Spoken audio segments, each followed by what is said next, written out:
Are your shell elements defined correctly in your simulations? In previous video, we were checking how, for some cases, the use of shell elements can save us a significant amount of time in running our simulation, and this is crucial to increase the efficiency of our work. We were checking some scenarios where solid elements are the kings and not replaceable, but for this particular case of a truck chassis, shell elements are a great candidate. However, as always in simulation, we need to validate the results that we obtain in order to decide if we trust them. Today I want to review with you these three simulations of the same chassis where I applied the same loads and the same conditions.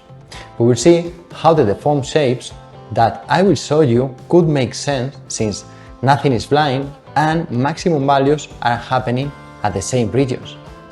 However, we will see that just a very small mistake in shell definition will give us complete wrong values. I think that it's worth it to take a look at this topic, right? Okay, subscribe if you haven't yet, and let's get into it.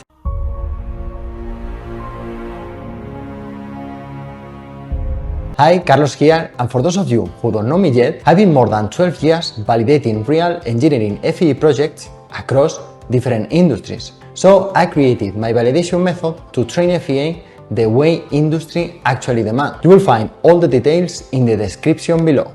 Now let's continue reviewing concepts of that methodology. Okay, before we move to the simulation, let's take a quick look at this point. When we are working with shell elements, we need to understand what does it mean. Basically, what we are doing is a simplification where we are replacing the 3D shape of the component and using just a 2D geometry. This 2D geometry will need to represent perfectly the shape, the dimensions, and the mechanical properties that the 3D geometry already has. Normally, in simulation, we used to work with the middle surface, which means that when we are creating the 2D surface that we will use in simulation, we will take it from the middle of the component. Using the longitudinal member of our chassis, here we have the section with the dimensions, the height, the width, and the thickness. Then, the standard way is to take the offset of the outer surface to the position of the thickness divided by 2, as you can see in this sketch. Doing so, we obtain the surface that will represent our 3D profile in our simulation. If we do that with all the profiles of the chassis, we obtain the new geometry ready to prepare our FEA model with shell elements. Okay, with this in mind, let's move to the software to analyze it better. Okay, here we have the model that we were using in previous video. Right now, I'm showing you the solid model. You can see the 3D geometry. This model is a very accurate model, so it took around 15 minutes to run. Basically, we were analyzing a torsional stiffness analysis. So I restricted the chassis in the rear suspension attachment points here and here, and I applied a torque load in the front suspension bracket. Let's review very quickly the results. Here we have the stress plot. Let's animate it. Okay, we can see how the chassis is twisting, transferring the loads from the front to the rear. To me, makes sense. Let me close here and let's check the maximum value. Just to remember, it was located here, as we saw in previous video. It's close to the brackets, to the rear brackets connection. And the maximum value is 236.2 megapascals. Now, let's see what we do when we move to the shell elements. I'm moving to my shell element model. As we have reviewed in the presentation before, when we prepare surfaces for the simulation with shell elements, we have several options. If I zoom in into this region, I see two clear options. So the option number one is we can take the middle surface of the longitudinal member, but if our thickness is 8 millimeters, after obtaining the surface in the middle, we will have here a gap of 4 millimeters. Let me show you in the model. If I move to the model, and here, this is my option number one. And if I do a cut and we look from the front, here we can see that we have a gap of 4 millimeters. So we will need to do an extension of this profile just to achieve the new surface of the longitudinal member. However, for this particular case, I have used the option number 2. I will close here, and I will switch to the option number 2. Okay, in the option number 2 we can see that there is no gap, right? Basically what I did is just to take the inner surface of the longitudinal member instead of the middle one, and now the surfaces are matching perfectly. Okay, let's move to the simulation model. I just want to clarify that both options are correct. In my training program, from the link below, we prepare, simulate and analyze both of them from zero to understand where it's better to use different strategies. But now I'm using the option number 2 for this demo.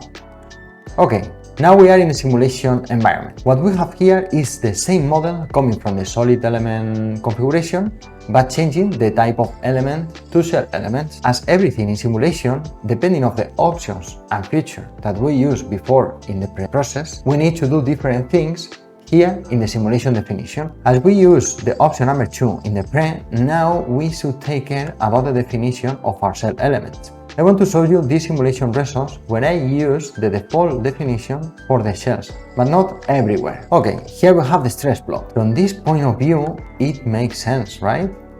If we animate it, as before, the deformed shape looks good. Let's check the maximum value. If you remember, before we saw a stress value of 236 megapascals, which was under the yield of the material. Now, if we check here the maximum value, we see that the value increased to 280.3 megapascals. What is happening here? Let's take a look. One of the tools that work really well when working with shell elements is the render of the shell thickness in 3D. If we activate it, I go to the stress, right click and activate the render. I will accept, it's taking time. I will deactivate the deformed results. Okay. What do we see here? If I zoom in into this side, we can see how the parts are not intersecting. Moving the cursor over the cross member, we can see that the parts are finishing in the inner face of this longitudinal member, which is correct. And it's not penetrating. Okay, good. And let's check the other side. Here, if we do the same exercise, if I move the cursor over the cross member, here we can see that there is a penetration between the cross member and the longitudinal beam, right? Here we see it. So here something is wrong.